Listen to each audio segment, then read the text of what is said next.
Disclaimer under Section 107 of the Copyright Act 1976, allowance is made for fair use for purposes such as criticism, comment, news reporting, scholarship, and research. Fair use is a use permitted by copyright statute that might otherwise be infringing. Nonprofit, educational, or personal use tips the balance in favor of fair use.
There's literally nothing that Israel won't do in the name of vengeance and in the name of continuing Zionism. For some people, the takeaway is as long as they're not literally putting people in ovens, as long as they're not doing exactly what the Nazis did, that somehow that's okay. It's actually not okay. Never again doesn't mean never again in the exact same way that the Nazis did it.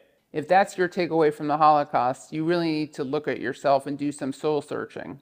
I'm Jewish. I lost members of my family during the Holocaust, and the truth is, Israel does not represent me. Israel does not make me safer. In fact, it puts me and all Jews in greater danger, because as Israel commits these crimes against humanity and live streams them, and in some cases gleefully live streams them, we've seen soldiers doing this, Israel doing that and saying it's in the name of Jews, that will create anti-Semitism. The idea that Israel represents all Jews is in itself an anti-Semitic idea. The dual loyalty trope says that all Jews are a monolith and we're all loyal to Israel and we can't be trusted to be loyal to other governments, regardless of where we live.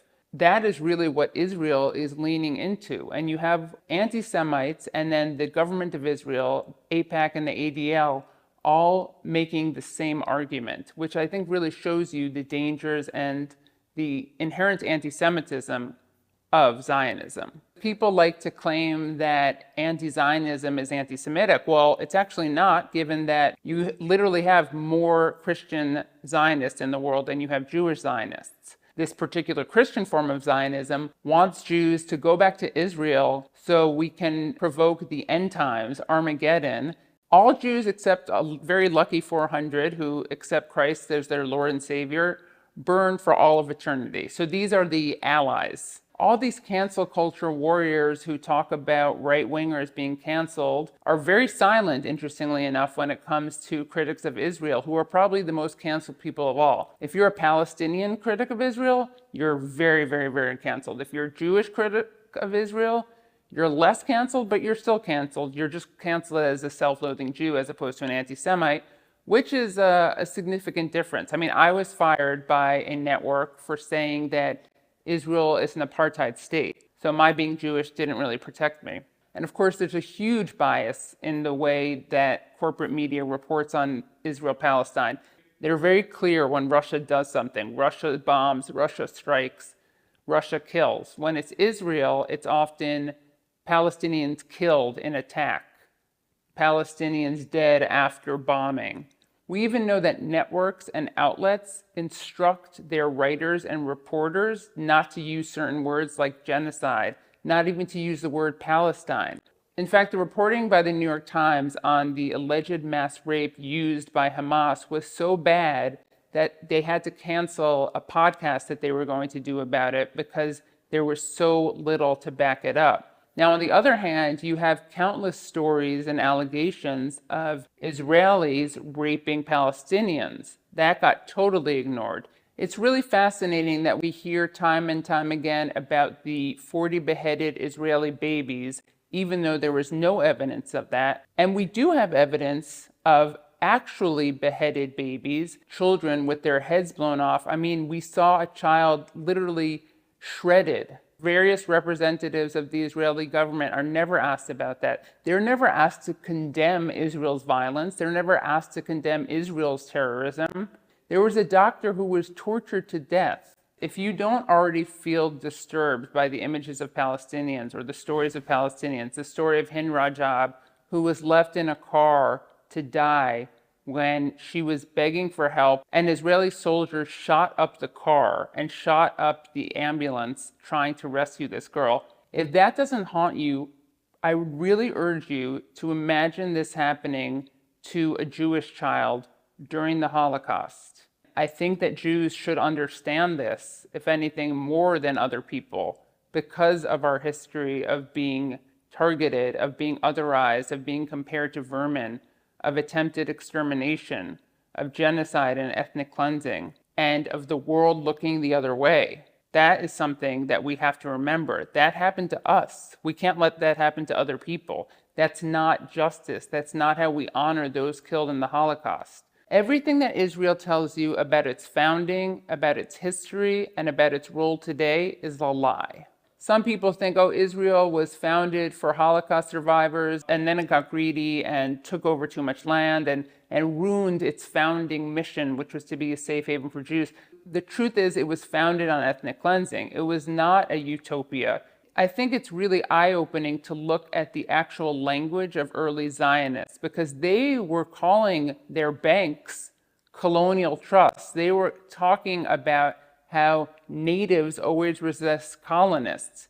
In other words, it's not just critics of Zionism who describe Zionism as colonial, it was the Zionists themselves. Israeli society really had a lot of disdain for Holocaust survivors, so they did something very disgusting. They both weaponized the Holocaust to justify their extermination of Palestinians, and they mistreated Holocaust survivors. In fact, they even referred to them as sapon, which means soap in Hebrew.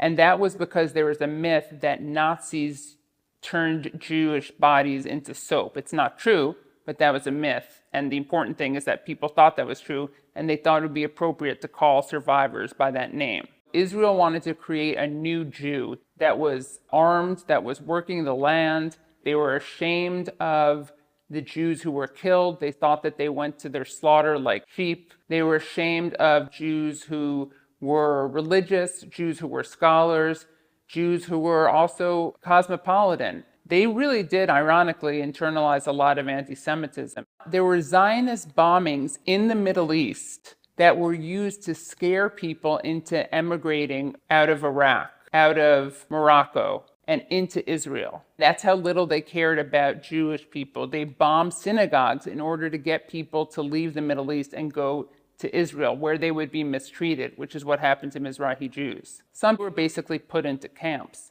They rejected Yiddish, which was spoken by Eastern European and diasporic Jews, and they also rejected Arabic, which was spoken by Mizrahi Jews of the Middle East. Yiddish is an amazing language, and it's dying out, and the reason it's dying out is because Israel chose to create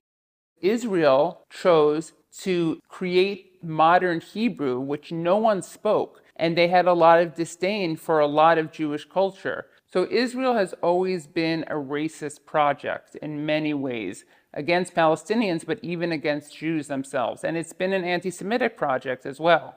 Not only is Judaism obviously much older than Zionism, but there was Christian Zionism from the very beginning, and that was fueled by anti-Semitism and the desire to get Jews out of Europe. Lord Balfour of the Balfour Declaration was a major anti-Semite. Zionism actually requires anti-Semitism to justify its existence. So for Zionists, they don't want to defeat anti-Semitism. They want to use it to strengthen the state of Israel. It's also true to remember that this is not a conflict about religion or culture. Jews and Christians and Muslims lived in peace, in harmony in many areas of the Middle East for centuries.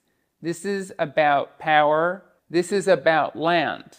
This goes back to resources. This goes back to the West wanting to have a foothold in the Middle East. This is not about religion. Jewish anti-Zionism has existed since Zionism. A lot of Jews opposed Zionism because they, I would say rightly, predicted it would create anti-Semitism. There's a very rich radical history of Jewish internationalism. During the Spanish Civil War, which many people see as the dry run for World War II, among all the international brigades, so all the volunteers who left their countries to fight in a war against fascism, the most common language spoken was Yiddish, which speaks to this tradition. If we look at so many struggles like the civil rights movement in the United States, there were lots of Jews involved in that. Jewish people were overrepresented in that movement. If you look at South Africa, some of the most active anti-apartheid activists were Jewish. That's the tradition that I'm proud to be part of, not a tradition which weaponizes trauma, tragedy, and the Holocaust to kill more people. The biggest threat to Jewish safety unsustainable. Is not there's no coming back from this. It's something new needs to be created. It's essential to Jews challenge the lies and propaganda side by side with Muslims and Christians in Palestine, just as they have for centuries. If coexistence is so impossible, and if anti-Semitism is so impossible to fight against, how is it that Jews live in Germany today? Germany was where anti-Semitism turned into the Holocaust, and yet somehow Jews are able to live in Germany in safety. But we're supposed to believe that they can't live in Palestine in safety? Palestine is not the country that created Adolf Hitler. Palestine is not the country that created the Holocaust.